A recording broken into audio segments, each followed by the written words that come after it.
All right, next on the agenda is Marlene Boersch, who's a partner with Mercantile Consulting Venture, Inc. Marlene has been actively involved in Canada's agricultural industry since obtaining her master's degree in agricultural economics from the University of Saskatchewan in 1983. She traded and exported Canadian crops internationally for 20 years while working for Cargill Grain, XCSN Grain Limited, and Birdex Canada.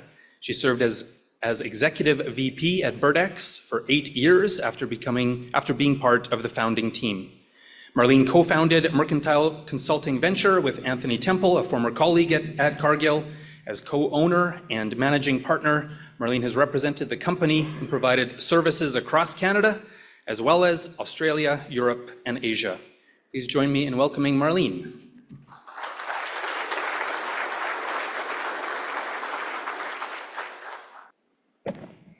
Put this to the proper height. Good morning, everyone. I'm certainly pleased to be here, and I think APAS and the various commissions couldn't have chosen a better time for this, because as we know today, we had some more news on tariffs, and I think that's probably going to be the topic for most people who speak today.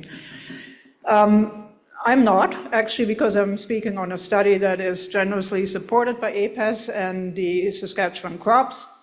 But I'll make a couple of comments ahead of time. So we are at a time of change. You know, as I said, we just had news today again. And, well, the winter has been very difficult on the marketing side. I actually think that wheat is going to be okay, and contrary to what some other people think, canola as well, because China has left us some openings, and we will just have to come up with a viable strategy. Pulses are in trouble. Because now we have a three-pronged tariff and so on.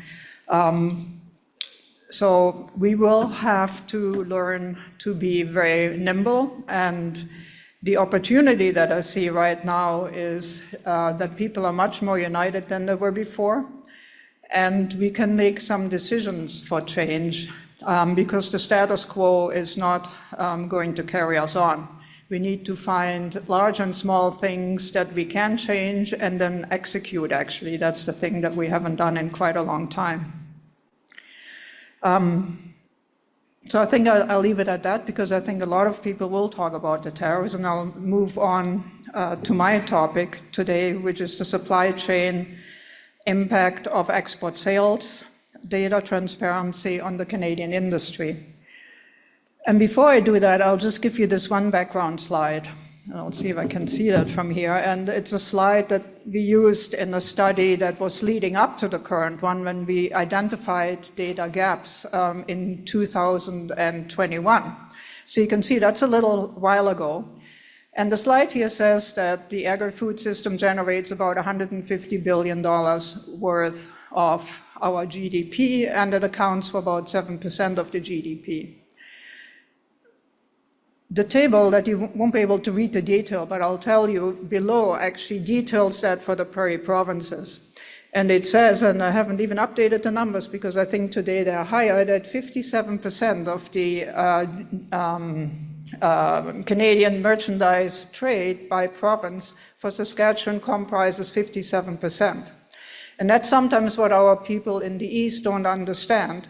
When we make small changes to agriculture, the multiplier effect on our industry and what we are doing is much, much higher than they perceive it to be.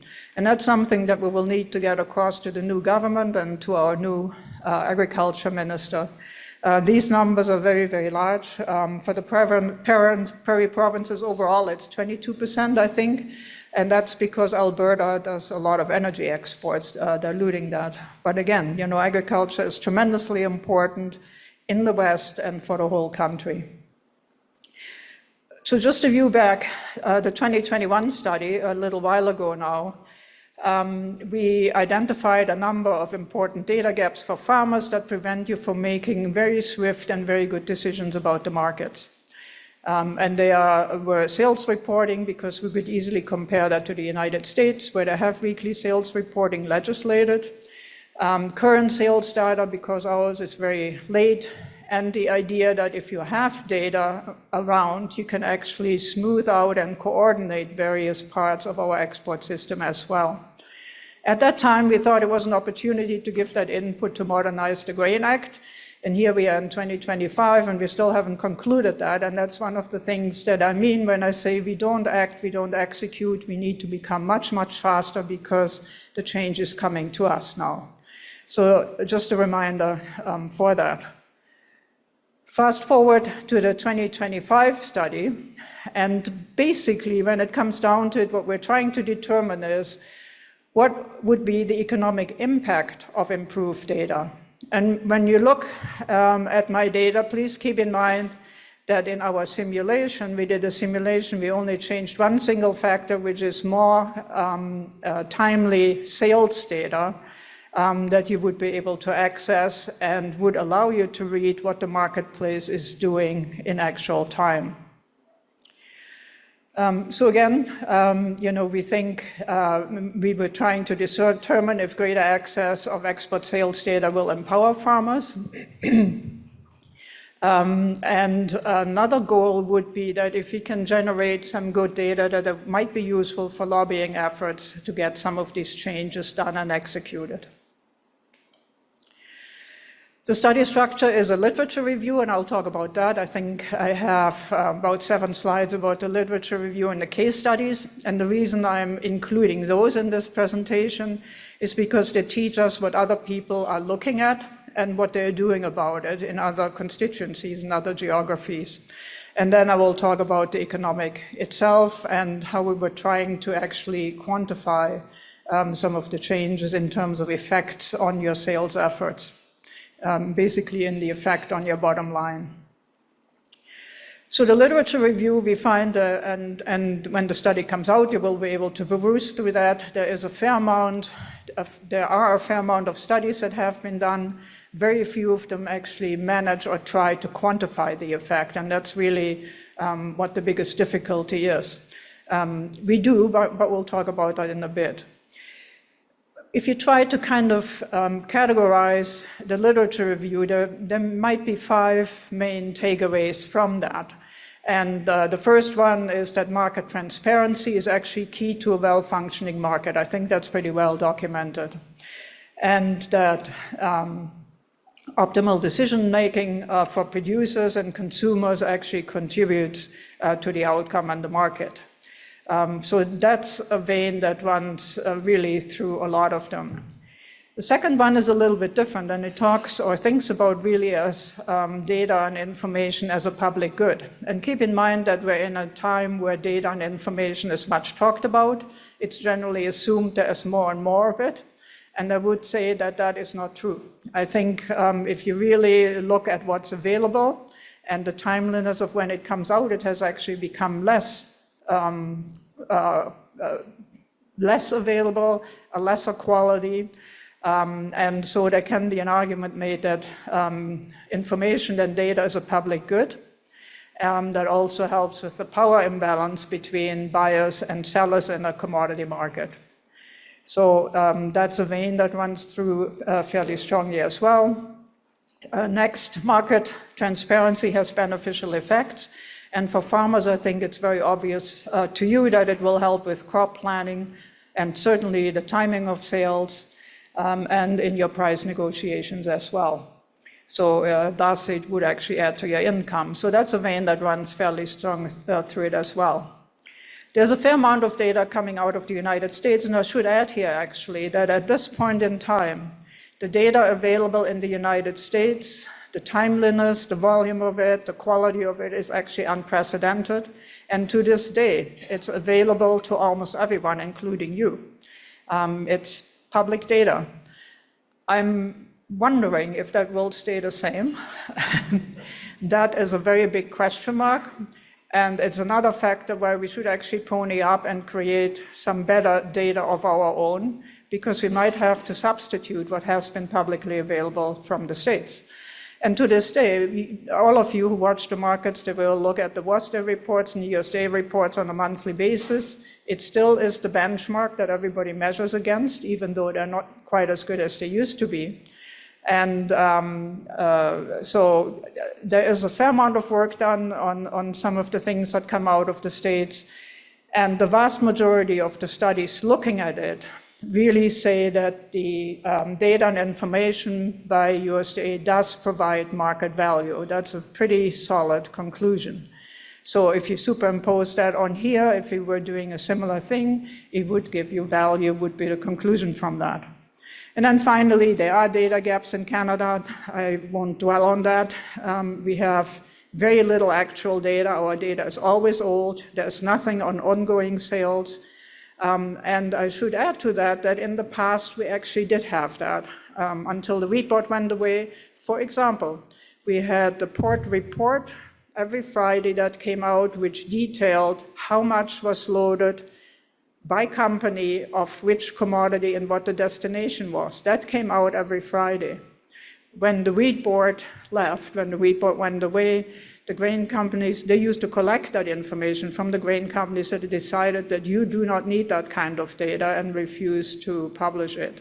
But it is there. Everybody has it. The port has it. The companies themselves have it. And so the question is, why can't we have it? Because it would tell you what they're loading out, where it's going in a fairly timely basis by commodity. So it's not rocket science that we're talking about, and it's not hugely expensive to do these things, I should add as well. So we moved on to some case studies. And I'm just picking two of the case studies that I found quite interesting because, again, I think they're relevant to us in teaching us what other people are looking at. And I'll just briefly talk about one from the European Union and one from the United States, and where I think they're relevant. So there's a study that talked about the role of commodity traders in shaping agricultural markets. And it was commissioned, interestingly enough, by the European Parliament and by the Agriculture Committee. It came out in November 2024, so it's brand new, it's not old, and it's what they're endeavoring and doing at this very moment. There are about 4 conclusions that they had. And I should also add, they looked in depth, in great depth. It's actually the best I've ever seen on the ABCD companies, the traditional grain companies really dominating international trade on major commodities. And they have a lot of history and data on those companies and examined them in the European context as well in the international context. So some of the major conclusions were that there is indeed a broad lack of transparency in the global agricultural trade environment. So this is to emphasize that when we look at these things and explore those things, we are not the only ones doing so. And there's a lot to be learned to looking at other examples. It's not taken out of the air that we think there's little transparency, and it's not only in our geography, it's a trend, it's a tendency. They talk a lot about derivatives trading, futures trading, and they try to distinguish between futures trading for hedging purposes and for speculative purposes, because that certainly has increased and contributes to the price spikes that we are seeing. When we talk about fund trading, you will have observed that. And so they're trying to get a handle on that. They are looking at imposing further limits and on position limits on certain kind of trading. And that's really to harness some of the maximum price fluctuations. Now, you might think that fluctuations are always good because you can benefit from them, but they also can hurt you a lot. So there's a happy medium to be found there. And certainly they are taking a number of actions to foster the promotion of market transparency and competition at this point in time. And that's to empower the smaller players through supportive policies and incentives. I put in light gray at the bottom there. It includes a lot of discussion about market concentration and the effects of market concentrations. They do report and document that there are a lot of new players or a number of new players, but there is a lot of power still within the ABCDs. And market concentration has only gone up basically in all geographies.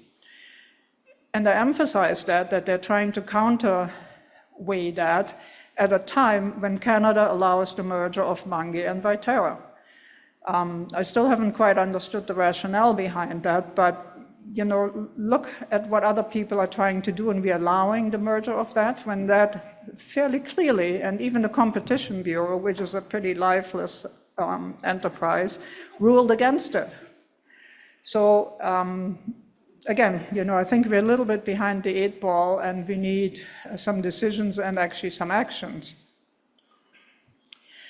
I also wanted to talk a little bit more about a study from the US because it presents a bit of a theoretical framework to simulate the benefits of public information on commodity markets, which is what we were trying to do as well. It's called The Value of Public Information in Commodity Markets Applicable to the Soybean Market, and it had a number of takeaways as well. That public information helps with better allocation of stocks over time and the allocation of resources and reduces extreme price spikes. So if you want that, information actually helps with that. The next 3 slides, and I'm aware that you can't read the detail, but certainly when the study comes out, or if you want to look at the slides as well later on, you can look at the detail. I just listed the major, I should explain the table really. I was trying to compare our country in terms of the level of information given on a regular basis versus some of our competitors. And again, I compare it with the EU, with the United States, and with Australia, because they're somewhat similar in commodity trading. And in this case, we're looking at the US. On the left-hand side, the blue are the major pieces of information that come out at a regular basis, are all accessible freely. It shows where they're published, the frequency of publication, why they're published, and if they're available in Canada. That's the no is in red in general. So in comparison, just to scan this, you can see that there are many things we do not have that they do have. And here I should add again that the same companies that operate in Canada, many of them also operate in the United States, and they're still alive and well, because you will always hear the argument that if they release a lot of fresh information, that it will harm them. I think they will get used to it, actually, and they used to be used to it, too. The top one is the actual sales report, including price data that comes out on a weekly basis. You can actually subscribe to that. It shows up in my inbox every Thursday, I think, and it will tell you the major sales by commodity and destination. European Union. And the same scenario, what they publish, they have a very different format. They have an agri-food platform that houses a lot of things. And when I talk about wheat markets on a weekly basis, for example, we always check on prices in Europe for durum, for example, for wheat. They're posted, the volumes are posted, and it's accessible to everybody, and so on. So the comparison is not quite so stark as with the United States, but there's some key pieces that are accessible there that are helpful if you were to access them from the European Union. And they're also reported by state, so they're broken down actually quite helpfully. Australia is the most like us. And it was very interesting to me to talk to some of our colleagues in Australia, because it seems that Australian farmers are very ambivalent about some of the things that sometimes we are ambivalent. And they used to have a weekly report for sales, and they discontinued it because the feedback from the farmers was that sometimes they could have done better without the report. So I think that is actually wrong in the long run, as we will see. But they discontinued them. You can still get that data, but now you have to pay for it. And I think that's not quite so beneficial, actually. So with that, we finally get to the modeling that we did.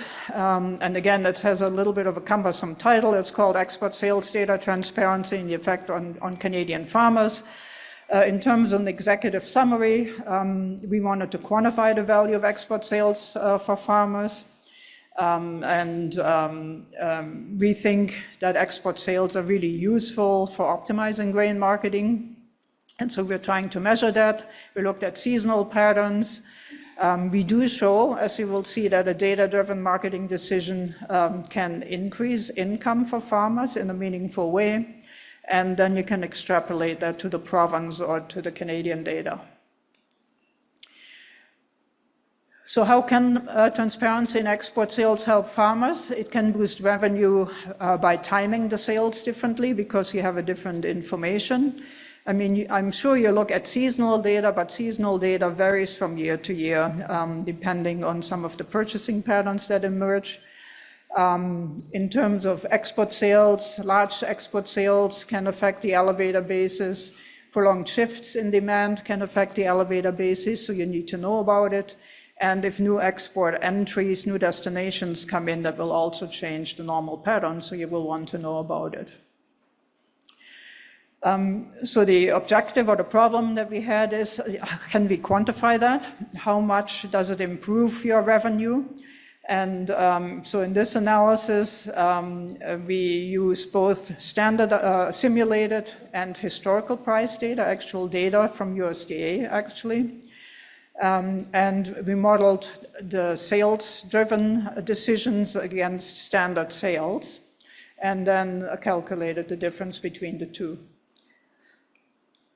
So in terms of the methodology, we had monthly basis and futures data from 2007 to 23, so that's 17 years of data. Again, it's USDA data because it was available. The baseline strategy is that somebody sells equal volumes each month over the year to get rid of his total volume. And the improved strategy is that you make different decisions because you now know that major sales were entering your decisions because you can see that they were reported. If you run that simulation model, it gives you a decision quality factor as to what extent you will change your sales decisions. And the revenue is then simply calculated by the baseline revenue versus the improved or changed revenue, I should say. There's some key assumptions. In our simulation, the farmers hedge the futures price at harvest, so that's fixed. And then the cash price consists of the futures price and the basis. So it's really changes the basis when major sales occur, or can change the basis. That's really what we were trying to measure. The basis pattern reflects local supply and demand dynamics, and that's why it would change when you give it a different impetus. We excluded storage for simplicity because storage is more or less constant. And really the sales price or the sales input, the sales data input can shift your decisions. We also held production constant for the year. So it wouldn't include any changes because of South America and so on. Again, the baseline case is that you have no access to any data and you make equal monthly sales throughout the year. And then your revenue is really the sales times the price at the time, the monthly price that we calculated. And the improved case is that you might weigh your sales towards the higher priced month. And that was run through the simulation model, and there's a weighing formula for you. And again, production remains the same, and the revenue was calculated with the adjusted sales distribution times the price of the month where you made the sales decisions. Just an example of the weighing formula. In terms of the historic data analysis, it was North Dakota hard red spring elevator bids. Again from USDA. And so it was weekly price data that we put in for the 17 years and extracted the first week of each month for consistent data comparisons. And then we calculated the price using September futures and the monthly basis and applied the simulation to each marketing year separately because they have a different pattern. Just an example of the seasonal basis patterns that emerged. And we just put 5 years on here because it gets pretty crowded. And the red line would give you the average basis development throughout the year. So there are certain seasonal patterns, but they wouldn't always be the same from year to year. There are certain tendencies in that the price tends to be weakest towards the harvest month. and stronger later on. But the patterns are different from year to year, they're not identical. And understanding how the pattern develops is what makes you make a different marketing decision. So this just shows you the constant price. The futures hedging is in the red line, and then you get the basis pattern in the green line, and that's an example for the 2021 crop year. So in terms of sales distribution, we made very modest assumptions, or the model came out with very modest assumption in terms of changes for sales. And you have to keep in mind that we only changed one factor of giving you some weekly data on export sales. On the top side, you see the sales pattern in a monthly equal basis. And on the green in the bottom, you can see that the model changed the sales pattern because they had a different data input now, and sold a lot less in the September-October month, and later on, and increased sales in later months when the price was actually higher. And that was an example for the 23-24 year. So this kind of shows a bit clearer how you change the decisions in terms of sales. You sold less in the beginning and more in the central month, and a little less again in the tail end of the month. Again, that just explains the sales distribution comparison. So the blue bars were the equal month, and the green bars were the changed sales decisions. And so even modest improvements in your decisions of 1 to 5% gave you some gains. So this is a North Dakota hard red spring basis and export sale graph. So you can see the green lines is when a larger sale was reported, and you can see that the basis reacted to that. And that's some of the data that we used for this analysis. So on average, the basis for hard red spring was 41 cents per bushel in abbreviated numbers. The basis after week 1 of the sales report, of a large sales report, it was 34 cents. Week 2, it was 33 cents. And even on week 4, it was 38 cents still. So over that time horizon, you can see that on average, the basis was changed because there were sales reports fairly consistently. And that is a regression showing the export sales effect on the basis on the right-hand side. It's fairly large confidence level, but you can see it is shifted to the right in the bottom there. That's maybe a better graph. It shows the large export sales effect on the basis. And on the left-hand side graph, you can see small sales, very small sales, small ones, medium sales, large and very large. So it's the large and very large sales that certainly had an effect on the basis. And it has an effect for 3 weeks running, which is also important to know.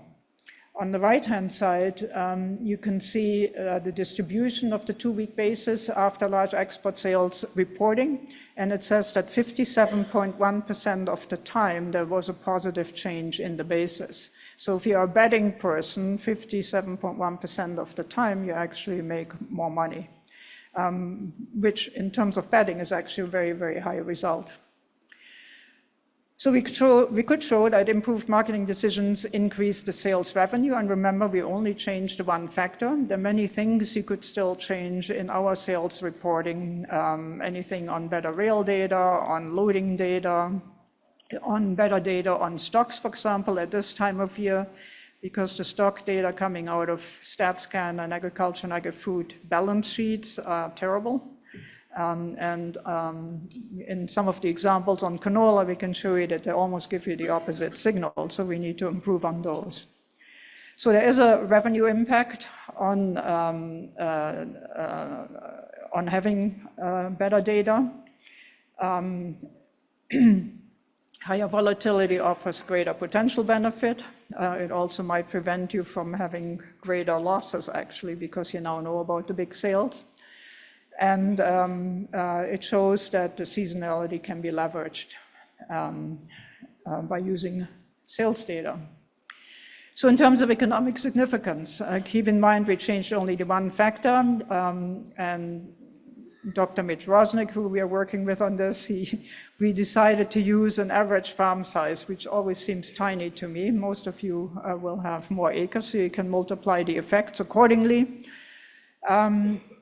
The improvement is between 1% and 5%, 1% on the low end and 5% on the high end. And so in this case, it's 7 cents to 35 cents per acre on this one factor. And the provincial impact would then be 2.6 to 13.3 million annually. And I should add to that we only looked at wheat, and it occurs to me that when we look at cash crops, and in Saskatchewan you have 28% to 32% cash crops, you do not have the futures factor in there. And I'm sure, and we're trying to model that actually, I'm sure you see a multiplied impact on having some of that information, because a lot of the fundamental information should be incorporated in the futures price, which you now don't have. So that would multiply that effect quite a bit. The Canadian impact on the numbers as we have them are 5.4 million to 27.1 million annually. And again, I should emphasize that this is just on the one factor change that we have tested. So the implications is that increased attention to basis patterns can improve profitability, and that's driven by sales data in this case. And even modest improvements in marketing decisions add value, and data-driven marketing complements production efficiency efforts. And again, for government and industry, it should justify generating such data. It does highlight the value of improved market transparency and helps improve economic performance. And in a time like this, I think we need to work on all kinds of small factors to really get a cumulative effect, to get more efficient, to get more out of the things that we already produce and out of the markets. And I should add, on the farm side, to get your fair share of the value as well. And that's what I had on our study. So thank you very much for your attention. And if you have any questions now or even later on, feel free to ask.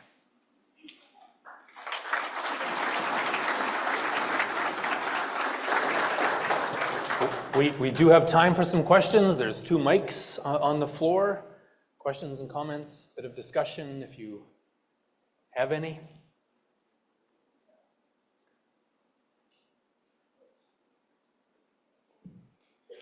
I'll be here the rest of the day as well, if you want to ask later on.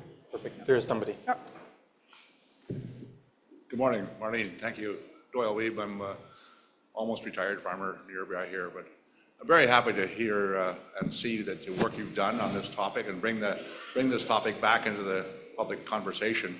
It's been about 10 years since I was on the outside looking in a bit of some of the conversations that were had then. It was not discussed by itself. It was kind of part of larger discussions about marketing information and different things when because of the dramatic change in farmers' marketing requirements when the wheat board was gone. But there's one part of that I also would like to add to your study, if you could have, because it's also available from the U.S. side for those farmers, is not only just the export sales, but the actual farm gate sales information.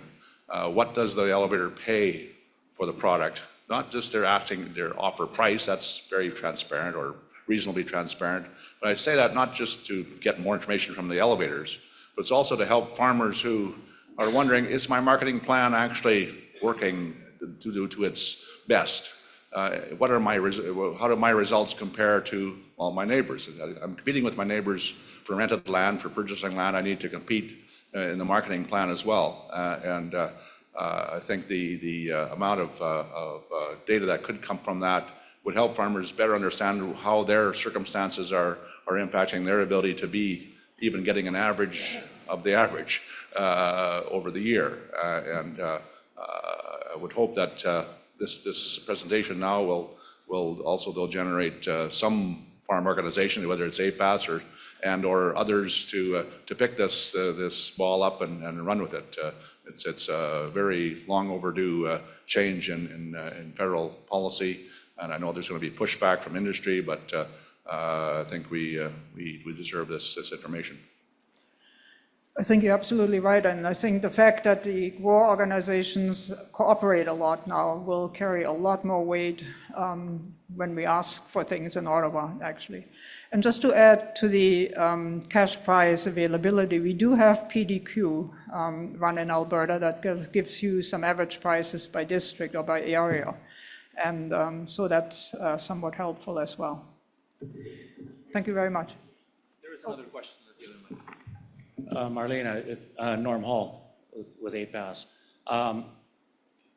10 years ago, groups like this got together, and it took the CTA review to get these groups together to battle against the gods of the railroads. And I think this is a time that we need to get together again right across Western Canada, because we've allowed this to happen, because the railroads, the grain companies, they have their lobby in Ottawa all the time. We get there a few times a year. And when you put something on a politician's table, if you're not there again and again nailing it down onto their desk, it seems to fall off the side. And we need to keep pushing, because as you said, the US does this, and they're the home of the free market, and they're required to give this information. And here in Canada, it's no, that's our competitive advantage. We can't give that information out. So we have to change that narrative and get that information back into producers' hands. And thank you for these studies. It maybe this, along with us getting together, working together, we can get something happening. I think one aspect is that we have to learn that competition is not a dirty word in the industry. And where that came about, the grain companies pride themselves to be the king of competition and know all about competition, but they don't want to practice it at home because they can get away with it. And in Canada, we just have to get away from the idea that competition is negative. It's positive. It makes us sharper. And we are exposed as farmers to competition all the time because we're in an international market. So let's do the same at home, because I think it will make us a lot sharper. So, One last question. Thanks. Good morning. Rob Stone, Director of Saskatchewan. A question about just sort of tactics and implementation. Like, I think the case has been well built that this is important. How do we do this? how would I frame up a strategy? I would go with the idea that other geographies, and I would take Europe and the United States, have gone that way already, and it has been to the benefit of farmers.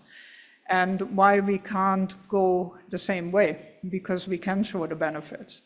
And challenge them, what is the holdup? It has been all about strong lobby, you know, it was alluded to here, but that's no longer good enough. What is our strategy and where do we want to go? You know, I said earlier to someone, we have gotten away with not really having an explicit export strategy. We don't have an agricultural policy that I really can detect in any substance, and so on. We don't have a transportation policy. So we, as a nation, we really have to decide where we want to go, and we all want to export more, we all want to have access, and so how are we going to execute that domestically, and how we are going to make that happen? And all of these pieces, as I said, fall under it. And I think the idea, I used to think we need to find the panacea of our productivity improvements. You know, we have talked about this for 15 years as well. Why are we becoming less productive? I don't know if it's correct, but I've come to the conclusion that it's a death by small cuts. So many things hold us back. You know, I'm just thinking of coming here yesterday from Winnipeg. How can it take me 9 hours by plane to go from Winnipeg to Saskatchewan? I mean, it's the cost of communication. It's obtaining data. It's so many little things. I think if we start just mopping up and picking up a lot of those little things, we will start gaining some momentum, and then we can attack some of the bigger ones as well. And that's what we need to make clear. We are tired of putting up with it. You know, and that's why I put that very first slide on it. It's not very exciting, but it does show how important it is to us to get these things right. And it's going to be very important to the whole nation. I mean, we had tariffs today on the auto workers. They will want to have something else to do. Maybe we can help them out in agriculture. So let's get going. So I think it's combating the death of small cuts and starting to get some of these things right. And a lot of it has to do with allowing competition. Why is that so bad? So that would be my personal take.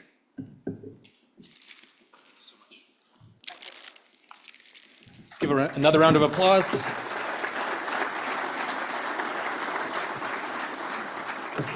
Thanks so much, Marlene, for making that epic journey from Winnipeg to Saskatoon, and for the insights you shared with us. Next on the agenda is Al Mussel,